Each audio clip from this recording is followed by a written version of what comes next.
你们有没有不小心吞过泡泡糖？从小我二舅就告诉我，泡泡糖不能吃下去，要是不小心吞下去的话，会把肚子里的五腹六脏都粘起来，人就会嗝屁。当时我问他是怎么知道的，他说他当初就是这么走的。虽然很吓人，但是还是阻挡不了我对泡泡糖的热爱。每天拿零花钱都会跑去小卖部买几颗，毕竟又好吃还耐嚼的。那天我一次性塞了3颗泡泡糖在嘴里，那种被塞满的感觉真的是无以复加。我一脸满足的跑去找二哥和小伙伴们玩，在玩耍的过程中，二哥不小心一巴掌拍在我的背上，当时我正在用舌头把泡泡糖搓圆，被他这一巴掌直接吓到了，下意识咽了一口口水，结果把泡泡糖顺带着咽了下去。想起我舅说过的话，我急得在地上打滚，但泡泡糖就这么卡在了我的喉咙里，搞得我呼吸都有点困难去，因为呼吸不顺畅，我憋得满脸通红，在地上滚得更加疯狂了，就像是回光返照了一样。小伙伴们见到之后吓得不轻，特别是二哥，以为自己一巴掌把我打成了这样，直接跪在地上给我磕头，还不停抽自己巴掌，说让我死了以后不要去找他。好在有同学去找老师，老师抱着我急匆匆的冲进校医室，那几个小伙伴也跟了过来。经过校医的一番操作，我把泡泡糖吐了出来，人也终于恢复了正常。但是没想到的是，这件事情被旁观的小伙伴们添油加醋。回到学校之后，同学们都在说，二哥的如来神掌把我修炼的内丹都打出来了。你们解过最难的数学题是什么？还记得初二的时候，我有个女同桌，每次我一写数学题，她就看着我，还总是有事没事找我问题目。后来我发现我教她的题目她都懂，很生气的质问她为什么。结果他跟我说，他只想和我说一下话而已。说完这句话，他脸就红了。没错，我打的。怎么会有人这么无聊去浪费别人时间啊？气得我真的是。后来有一次下晚自习，遇到了一道很难的数学题，怎么算都算不对。正当我愁眉苦脸的时候，他突然问我能不能送他回宿舍。他说他怕黑，我说不送，他就生气的捂住我的题目，说我不送就不给我做了。没办法，我只好先送他回宿舍再写。结果下了教学楼，他非要往小树林那个方向走，说走斜边进他还不信。我只好用勾股定理给他证明，三角形直角边和大于第3边，他才罢休。走了不知道多久，发现已经到了男生寝室了，我就说我到了，让他自己先回去。结果他一脸难以置信的看着我，等我走了之后还冲我大声喊，张之柱你就是个猪脑。我当时还想不明白他为什么要骂人，我也懒得跟一个连勾股定理都不会用的人扯道理。接着就回寝室刷题了。当我打开我的习题册的时候，我才反应过来他说的是什么意思。我真想给自己一巴掌。原来那道题我步骤没错，是我算错了而已。难怪他会说我猪脑子，我反应真的是太慢了。不过托他的福，我第一个解开了难题。第二天班上的同学都对我投来了崇拜的目光，就连数学老师都对我竖起了大拇指。事后我为了感激同桌，打算教他怎么做，他一脸冷漠的跟我说他不用了，还说今晚上隔壁班也写这道题，他去问隔壁班。到这句话我如雷贯耳，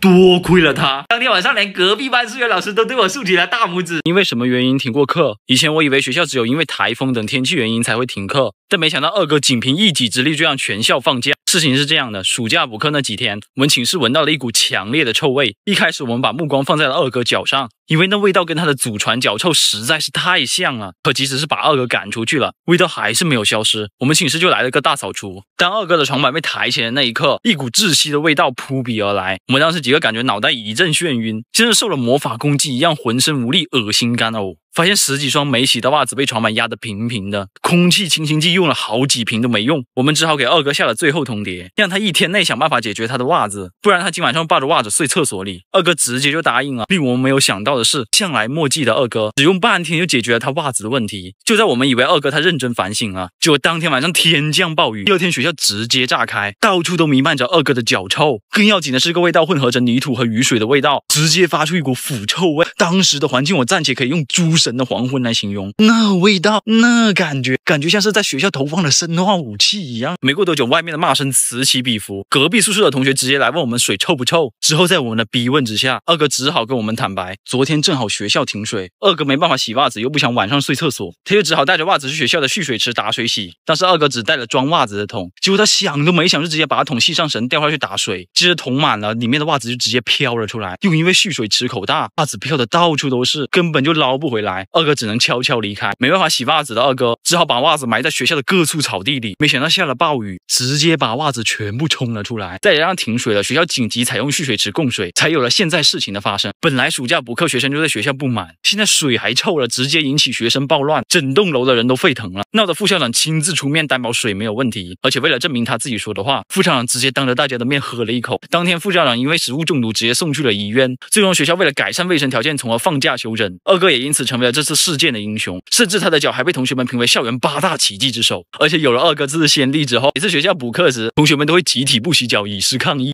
有没有人问过你长大后想当什么？以前班主任经常问我们这个问题，同学们都说要当什么科学家、宇航员这些很厉害的。我当时就在想要当什么才能比他们更厉害。直到有一次我去医院拿药，遇到二哥打针，好家伙，堪称第一猛男的二哥，在医生的针头下哭得跟个娘们似的。我当时就下定决心要当医生，我要成为他们一见到就会流泪的男人。有了这个想法之后，我就想着开始研究医术，翻遍了老爸床底下的书，都是些男人应该怎么做，那些浪漫夜晚之类的。好不容易找到一本有关中药的，名字也取得奇奇怪怪的，叫什么论中药在烹饪中的作用，但有总比没有好吧。经过我半个月的深入学习，感觉自己已经大成了，起死回生都不是什么问题了，就是缺点实战经验。正好我家母鸡最近好像生病了，啥都不吃，得亏被我这个神医发现的早，不然后果不堪设想。我照着书上说的，给它加入八角、茴香、葱花、香菜，熟悉的动作，专业的手法。之后发生了啥我不记得了，反正那天晚上的鸡肉格外的香。再后来暑假的时候，老爸买回了一只大公羊，这只大公羊经过我细心多次认真观察之后，我发现它便秘了，粑粑也拉得一颗一颗的。生病了就得治，便秘了就得拉得畅快，所以我就借着老爸的信去村委会那里要了一大包通便药。由于回家的时候没找到热水，看见我爸泡了壶热茶，就用茶水兑了一碗药水，又不知道放多少合适，就直接把一整包全部放完了，打算等吃了晚饭就去喂那只公羊。当时我爸正好忙完回来口渴，看见桌上那碗药茶，直接拿起来一口全干了，喝完后还夸我懂事，说我懂得给他倒茶了。我当时都吓懵了，因为怕说出来被打，只好装作什么事都没发生过。结果我爸进房间休息没过多久，就听见他大吼一声：“哎呦，我去背不住了！”打开房门后，我爸朝我咆哮道：“我不行了，赶紧扶我去厕所啊！”然后接着咻的一下，一串黄黄的液体喷了出来，撞得床单噗噗噗的响。我爸死死的拽住床单，一阵狂喷后，我看见老爸光着脚丫正准备移动去厕所，结果扑通一声直接摔倒在地，而床单又正好盖在他屁股上。接着又是咻的一下，床单被黄色的液体顶了起来，眼看就要顶开了。我爸双手抓住桌子，脚稳定住身子，大吼道：“你在这发什么呆？赶紧帮我摁住啊！”不知所措的我立马跑了过去，低下身子按住床单，又是噗的一声长啸。我爸紧紧的抓住桌子腿，身体直直的绷着，我死死的摁住床单。不知道过了多久，感觉最后老爸的身体软了下来，只有在噗噗的声音响起后才会跟着动一下，嘴里还不停的呻吟着。